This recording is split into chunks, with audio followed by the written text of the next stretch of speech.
here with the Cancer Bats at the Taste of Chaos in Chicago at the Vic Theater. You guys have been a band for about 5 years now, which is rare to see nowadays. How have you managed to avoid any major problems for so long? No money, no problems. We just like what we're doing. Yeah, we're just bros. We're having fun. I think it helps that we're all buddies. Yeah. The fact that we can get along pretty well and hang out. So, yeah. We've had, our share of problems. We just deal with it and keep going. Keep rolling. It's better than working a real job. Say that. Yeah. There's always the haunting, real life.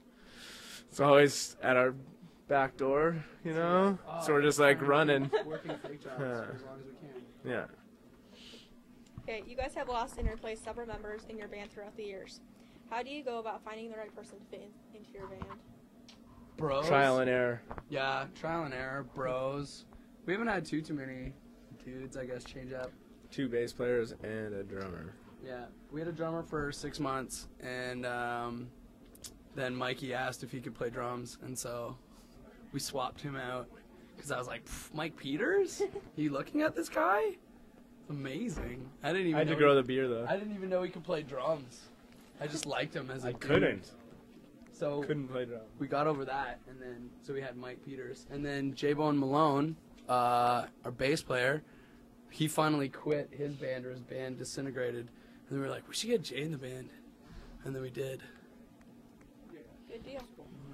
You guys won Favorite Hardcore Metal Group of the Year at the 2007 Indie Awards and the Best Independent Video at the 2007 Much Music Video Awards. Were you expecting these, or did they come as a surprise to you guys? Big surprise. Funny part was both of those were while we were on tour, so we tour a lot. Again, the whole trying to dodge real jobs thing. So we stay on tour as much as we can. So we would get these phone calls where people are like, "Oh, you're nominated for an award," and we're like, "Okay," and then down the road it'd be like, "Hey, you guys won," and we'd be in Europe. So we were just like, "Oh, that's sick, I guess." I don't know. We're out of the loop. We're just living the dream. But yeah, so it's pretty cool. But it's more we find out about those awards because our parents will email us, or your mom's really excited. Grandmas. Stoked, yeah. Yeah. We got nominated for this award in Canada, the Junos, which is kind of like the Canadian Grammys. We were nominated as best new group, but it's moms are stoked. Moms work. Mom's friends at work are so hanging out with the coolest mom in town now. Yeah, it basically made our moms and dads. Yeah. And got a lot of emails from uncles and aunts. Yeah, so it's cool when stuff like that happens because it's no one in the scene actually cares. But we don't really expect it because we're just Oh yeah, we always think a bunch of shitheads that want to have fun, And then it happens and it's whoa, that's just sweet, and it kind of makes us being shitheads a little more valid to our parents, Yeah. Basically. Yeah. Are we on TV? Yeah, we are, aren't we? Yes. It's internet TV at least? It's on, internet and... Yeah. And real cable? TV? Can't say the SH. Don't drop No, those. sorry. Yes! Fuck. You guys Wicked. released Hail Destroyer in April of last year. April 22nd. Hell of a day. Big Tuesday. How was the initial fan response to the album being dropped? It was awesome, actually, because we played a show the day that the record came out in Toronto, which is our hometown, and there was all these kids, singing along and knew all the words, and I was like, wait a second, the record just came out today. How do you know all the words? And I was like, and then we told Liam about the internet. I was like, what? Liam found out shortly after about the internet. And they're like, there's this thing where a record gets ripped, and then people post it online, and other people will get it ahead of time. And then kids knew all the words. So it was awesome. Yeah, the response was great. We played this really cool show. And then fast forward to 2009, figured out the internet, got the new Mastodon. And it's awesome. It's awesome. And I can sing along at their record release show now. On the album, you have several guest vocalists. Why did you decide to bring in different ones? They paid us. Tim from Rise Against needed a lot of scene cred in Canada.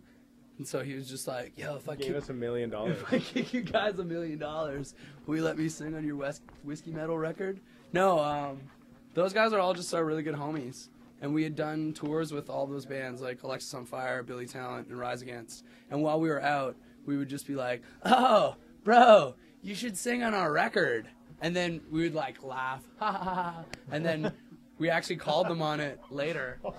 And I called Tim. Since we're in Chicago, let's talk about Tim, because he's the best dude ever. So I called him, and I was like, oh, Tim, what's up? It's Liam Joseph Cormier of the motherfucking Cancer Bats. And he was like, oh, what's up, dude? And I was like, what are you doing right now? And he was like, I'm going tobogganing with my daughter. And I was like, yes! Cute, right? And I was like, do you still want to sing on a record? And he was like, yeah, totally. Let me finish tobogganing, and I'll call you back. Calls me back, hooked it up, recorded his parts with the dude from the Lawrence Arms and at his studio, and then sent it to us via the internet. And how the internet helps lives. Helps bands. And then we hooked it up. So that was really cool. And then in the case of Ben and Wade, they both live in Toronto, so I literally like called them. I was like, ha, you said you'd sing on this stuff. Would you want to? Or more, it was like, this part sounds good with your voice. Come and bark with me. And then it was like very organic, chill. We had candles, and we hung out.